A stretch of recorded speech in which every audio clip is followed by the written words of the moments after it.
The book is divided into 5 parts, each exploring different aspects of how these two systems influence our judgment and decision-making. 2 systems. This section introduces the key concepts of System 1 and System 2, explaining how they interact to shape our thoughts and actions. Heuristics and biases. Here, Kahneman delves into the shortcuts, heuristics our brains take, and the biases they produce. Overconfidence. This is where Kahneman really tackles the problem of human overconfidence. Choices. In this part, Kahneman explores how we make decisions, often irrationally, even when we believe we are being logical. 2 selves.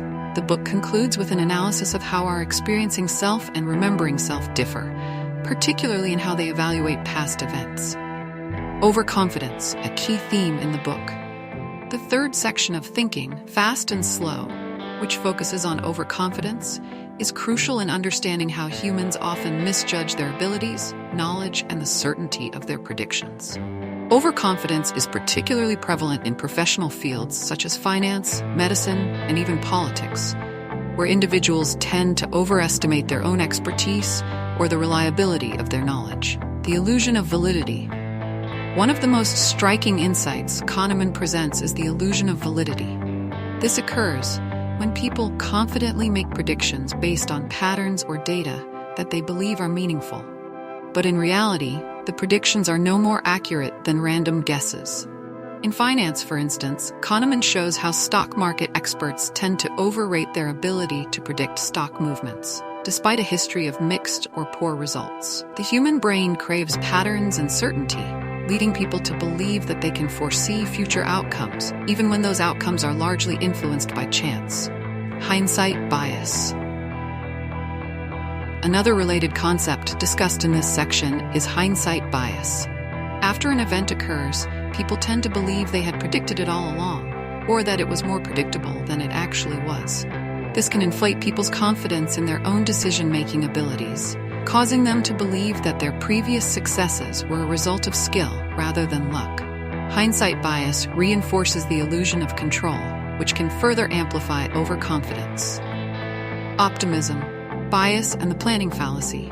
Kahneman also highlights how overconfidence is connected to optimism bias and the planning fallacy. Optimism bias causes individuals to believe that they are less likely to experience negative outcomes than others. It manifests in various ways, from people underestimating the risks of starting a new business to governments under-budgeting major infrastructure projects. The planning fallacy, specifically, refers to people's tendency to underestimate the time, costs, and risks of a future action, while overestimating the benefits.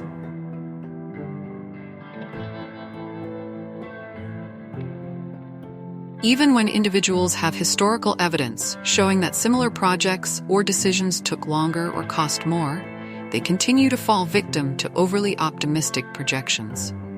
The dangers of overconfidence. Kahneman warns that overconfidence can lead to costly mistakes, both in personal and professional life. For example, entrepreneurs may take excessive risks, believing too strongly in their business plans, while doctors may overestimate their diagnostic abilities, leading to improper treatment. At the societal level, overconfidence can fuel disastrous policies, as leaders and experts fail to anticipate potential pitfalls or unintended consequences. The limits of intuition. The allure of intuition, where System 1 thinking dominates, is often seductive. People love the feeling of making quick decisions based on gut instincts, and Kahneman doesn't entirely dismiss the value of intuition. However, he emphasizes that intuition is highly fallible, especially in complex situations. Professionals who rely too much on intuition without consulting data, evidence, or critical thinking are more likely to fall prey to overconfidence. Kahneman provides examples of how even seasoned professionals, such as stockbrokers and military leaders, can become overconfident in their judgments. He highlights the importance of humility in recognizing the limits of one's knowledge and ability. For Kahneman, understanding and accepting these limits is the first step toward making better decisions. How to counter overconfidence. One of the key takeaways from Kahneman's analysis of overconfidence is the importance of engaging System 2 thinking, slower, more analytical reasoning. By acknowledging our biases and taking a step back to critically evaluate information, we can counteract the urge to make rash, overconfident decisions. Kahneman suggests several practical methods for reducing overconfidence. Seek diverse opinions. Bringing in different perspectives can help challenge your assumptions and lead to more balanced decisions. Consider base rates. Instead of relying on personal experience or intuition, look at statistical data to form more accurate predictions. Pre-mortem exercises. Imagine a scenario where your decision has failed and work backward to identify what could have gone wrong. This helps to highlight potential risks and forces you to consider what might undermine your confidence. Conclusion. In Thinking, Fast and Slow, Daniel Kahneman exposes overconfidence as a fundamental flaw in human cognition. While our brains are wired to crave certainty and make quick judgments, this often leads us astray, particularly in complex or uncertain environments. By recognizing and addressing overconfidence, we can make better decisions, be it in business, personal life, or public policy. Kahneman's insights remind us that the key to wiser thinking lies not in believing that we know more than we do, but in embracing the humility to question our own judgment.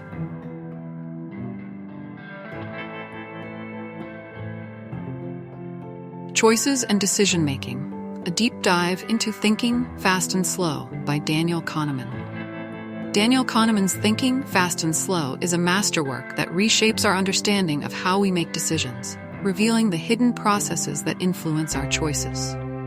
As one of the leading minds in behavioral economics and psychology, Kahneman presents a thorough analysis of how our cognitive biases, intuition, and rational thinking often conflict when making decisions. One of the central themes in his book is the concept of choices, how we make them, why we often make them irrationally, and how understanding these patterns can lead to better decision-making. In this blog post, we'll explore how Thinking Fast and Slow is structured, focusing specifically on the section devoted to choices, providing insights into how Kahneman breaks down the complex interplay between emotion, logic, and bias in decision-making. The structure of Thinking Fast and Slow. Kahneman divides the book into 5 key parts, each exploring different elements of human cognition. 2 systems. Introduces the distinction between fast, intuitive thinking, System 1, and slow, deliberate thinking, System 2. Heuristics and biases. Delves into the shortcuts, heuristics, our minds take and the resulting biases that influence our decisions. Overconfidence. Explores the dangers of overconfidence in our judgments and decision-making. Choices. Examines how we make choices, often irrationally, and the biases that skew our decisions. 2 selves. Investigates how we experience life and make sense of past events through the lenses of the experiencing self and remembering self. The choices section is perhaps the most compelling part of Kahneman's book, as it delves deep into how we evaluate options and make decisions, often under uncertainty or with incomplete information. How we make choices, the role of System 1 and System 2. To understand Kahneman's perspective on choices, it is essential to revisit the idea of System 1 and System 2. System 1 operates automatically and quickly, with little effort and no sense of voluntary control. It is the system responsible for making split-second decisions based on intuition and past experiences. System 2 is slower and more deliberate. It takes over when we need to make a thoughtful, well-reasoned choice, weighing different options carefully. When making choices, both systems are involved, but more often than not, we rely on the fast and intuitive System 1. While this can be effective for routine or less significant decisions, it often leads us astray when we need to make more complex or important choices. This reliance on System 1 can result in a variety of cognitive biases that distort our judgment. The impact of heuristics on choices. Kahneman spends a significant portion of this section explaining how heuristics, mental shortcuts used by System 1, play a crucial role in how we make choices.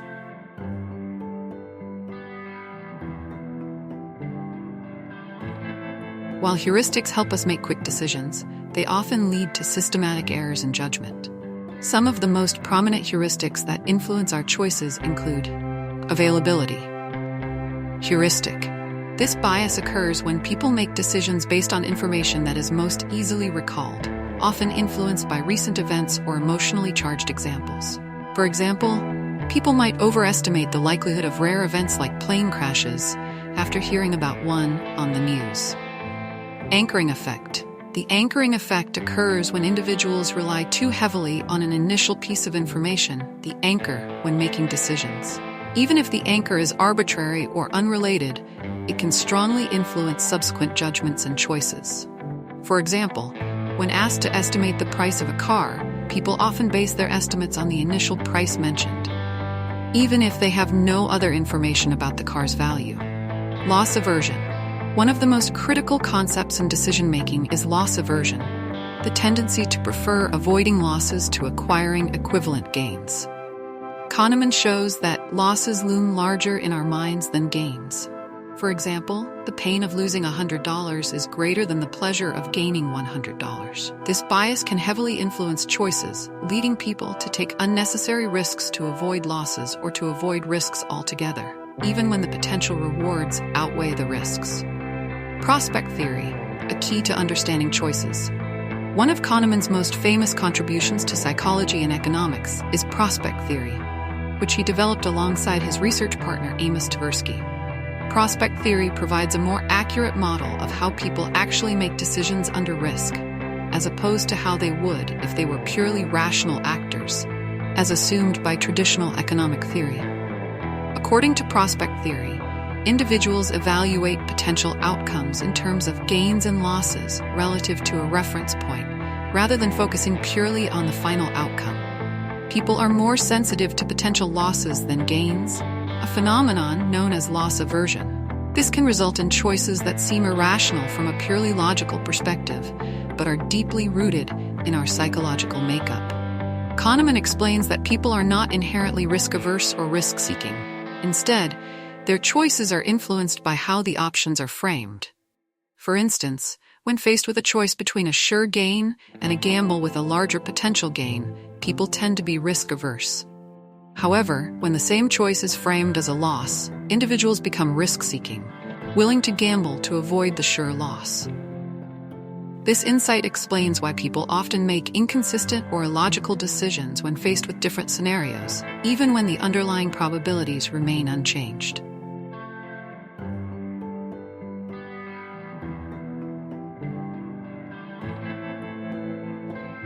The framing effect. How choices are presented matters. The framing effect is another key factor that influences our choices, and Kahneman dedicates considerable attention to it. The framing effect occurs when the way information is presented affects the decisions people make. Even if the actual options are identical, how they are described can lead to very different choices. For example, in one famous study, participants were asked to choose between two medical treatments for a group of patients. When the treatments were framed in terms of the number of lives saved, people tended to choose the more conservative option.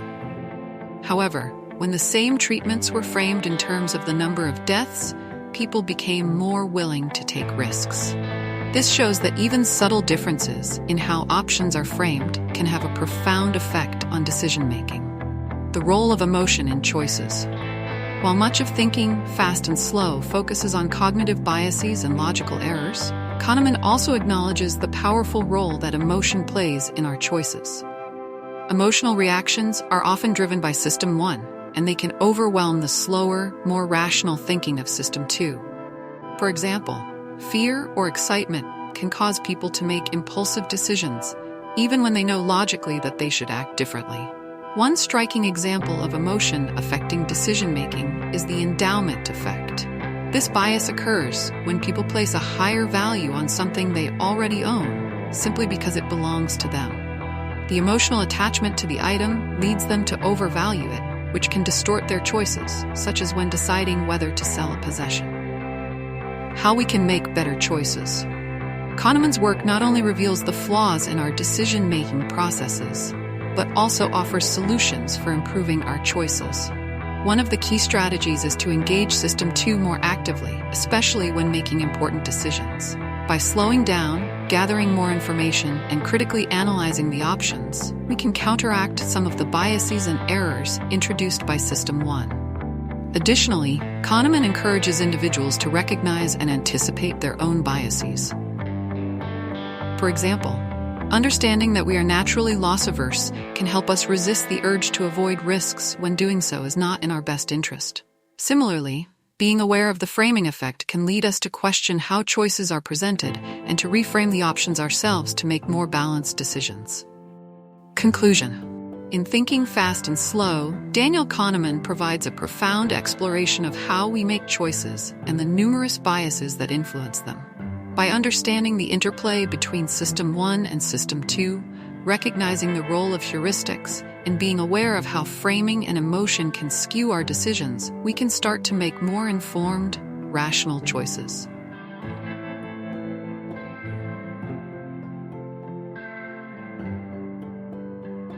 While human decision-making will always involve some degree of imperfection, Kahneman's insights offer valuable tools for reducing errors and improving the quality of our choices in both personal and professional life.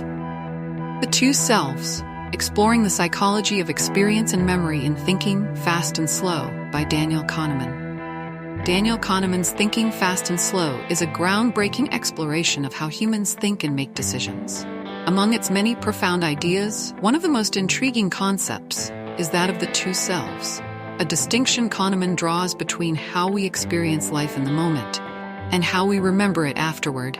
This duality of the human mind shapes how we perceive the past and how we make decisions about the future.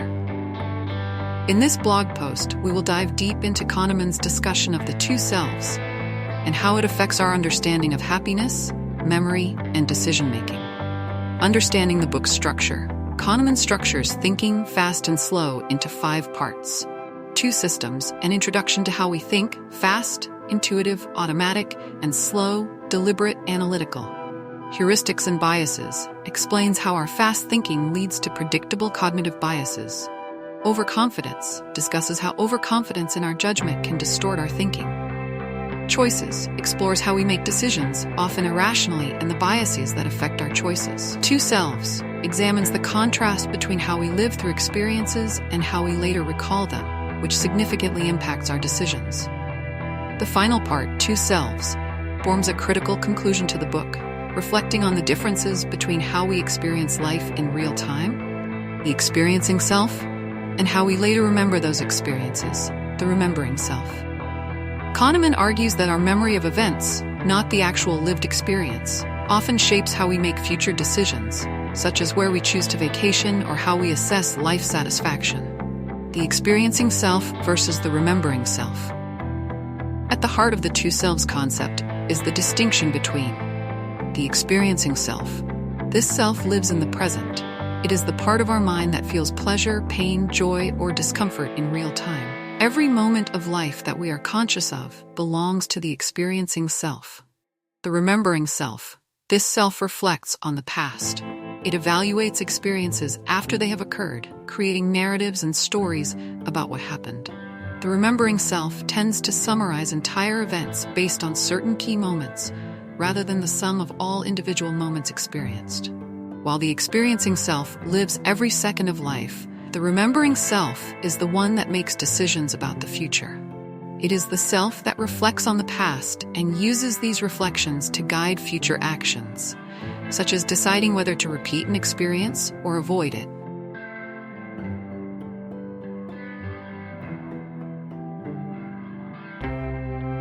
The peak-end rule, how the remembering self works. Kahneman introduces a fascinating psychological concept known as the peak-end rule to explain how the remembering self functions. According to the peak-end rule, our memories of events are not based on the entire duration of the experience, but rather on 2 critical factors. The peak, the most intense point, whether it was extremely positive or negative. The end, how the experience concluded, regardless of how long or short it was. For example, imagine a long vacation that was mostly pleasant, but it ended with a stressful flight home. According to the peak-end rule, the unpleasant ending will disproportionately influence your memory of the vacation, possibly leading you to rate the overall experience less favorably than it actually was. Similarly, Kahneman describes a study involving patients undergoing painful medical procedures. Patients who experienced less intense pain toward the end of the procedure, even if it lasted longer, remembered the procedure more positively than those whose procedure ended abruptly with high pain. This shows how the remembering self tends to create a distorted summary of the experience, ignoring the duration of the event and focusing on these key moments instead. Duration neglect. Why length of experience doesn't matter. Closely related to the peak end rule is the concept of duration neglect. Kahneman explains that the length of an experience, whether it's a vacation, a movie, or a medical procedure, often has little impact on how we remember it. The remembering self tends to disregard the duration and focuses instead on the overall story of the experience, often emphasizing the peak moments and the ending. For instance, if someone has an enjoyable 3-hour dinner at a restaurant, but the last 5 minutes involve an argument with a friend, the negative ending could overshadow the hours of enjoyment. The argument becomes a key moment that disproportionately shapes the person's memory of the dinner, even though it occupied only a small portion of the evening. This leads to irrational decision-making when planning future events. We may avoid experiences that, in reality, were largely positive because of a brief negative ending, or pursue experiences we didn't truly enjoy for most of the time, simply because they ended on a high note. Kahneman's insights here are particularly important when we consider how we assess long-term happiness or satisfaction with life events, like jobs, relationships, or vacations. Life satisfaction and the two selves. Kahneman argues that our life satisfaction is largely shaped by the remembering self, not the experiencing self. Even if our moment-to-moment experience, the experiencing self, is generally positive, the remembering self can still create a negative narrative based on a few bad moments, which can color our entire perception of our life. In the end, Kahneman's exploration of the two selves offers a powerful framework for understanding how we think about our lives, our happiness, and the choices we make. By being aware of the biases of the remembering self, we can strive for a more balanced approach to decision-making, one that honors both the experiencing self and the memories we hope to create. Understanding System 1. The Fast, Intuitive, and Emotional Mind in Thinking, Fast and Slow by Daniel Kahneman. Daniel Kahneman's Thinking, Fast and Slow is a transformative exploration of how the human mind processes information and makes decisions. One of the central concepts of the book is the distinction between two systems of thinking, System 1 and System 2. These two modes of thought influence nearly every aspect of our decision-making and behavior. In this blog post, we will focus on System 1, the fast, intuitive, and emotional system. Kahneman illustrates how this system helps us navigate the complexities of everyday life efficiently, but also how it is susceptible to biases and errors. What is System 1? System 1 is the part of our brain that operates automatically and effortlessly. It's fast, intuitive, and emotional, relying on heuristics, mental shortcuts, to make quick decisions. It processes information rapidly, often without us even realizing it. When you instinctively swerve to avoid a car, recognize a face in a crowd, or complete an easy math problem like 2 plus 2, System 1 is at work. This system is the product of evolution, designed to help humans react quickly to immediate threats and make fast decisions in a world where rapid responses were often essential for survival. However, while System 1 is great at handling simple tasks and making split-second decisions, it has limitations when it comes to more complex reasoning and problem-solving. Key characteristics of System 1. Fast and automatic. System 1 operates without conscious thought. It is always running in the background, scanning the environment for cues and making snap judgments. This is why you can instantly recognize emotions on someone's face, or why you instinctively know to stop when you see a red traffic light. Intuitive and heuristic. System 1 relies on intuition rather than deliberation. It uses mental shortcuts, heuristics, to make decisions quickly.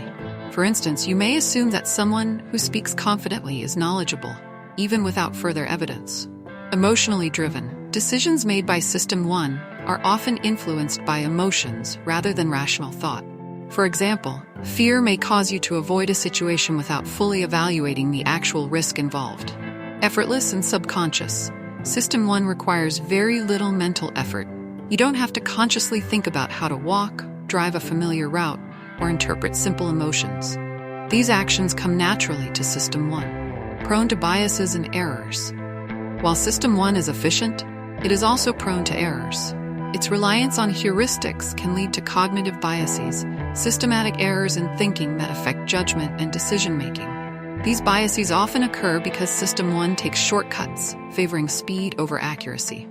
Examples of System 1 thinking: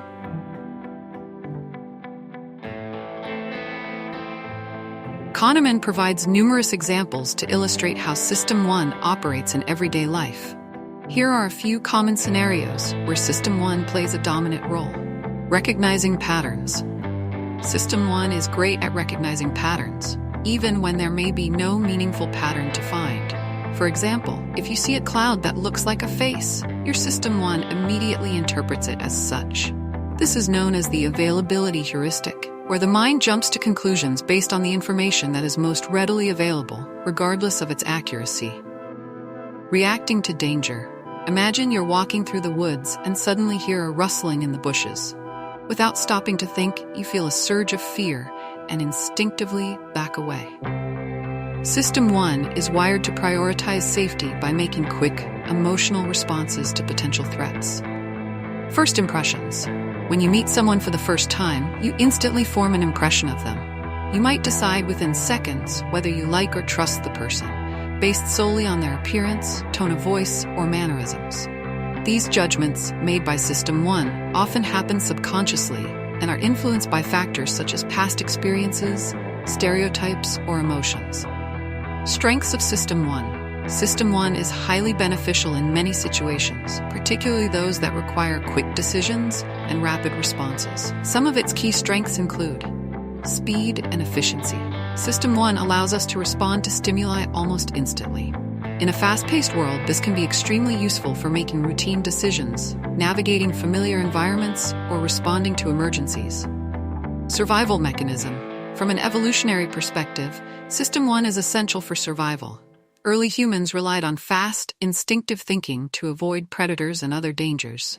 Even in modern times, this quick decision-making helps us avoid accidents or handle unexpected situations. Automatic expertise. When you have extensive experience in a particular domain, System 1 can become highly skilled at making accurate, intuitive judgments. For example, a seasoned firefighter might intuitively know how to respond in a dangerous situation without needing to analyze every detail. Low mental effort.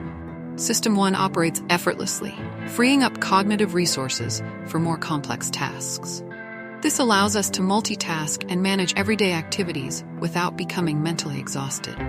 The limitations of System 1. While System 1 is highly efficient, it also has significant limitations. Because it relies on intuition and emotion, it can lead to errors, particularly in situations that require careful reasoning or logic. Some of the common pitfalls of System 1 include cognitive biases. System 1's reliance on heuristics makes it susceptible to various cognitive biases. These biases can distort our judgment and lead to flawed decision-making. Some of the most common biases include confirmation bias, the tendency to seek out information that confirms our pre-existing beliefs.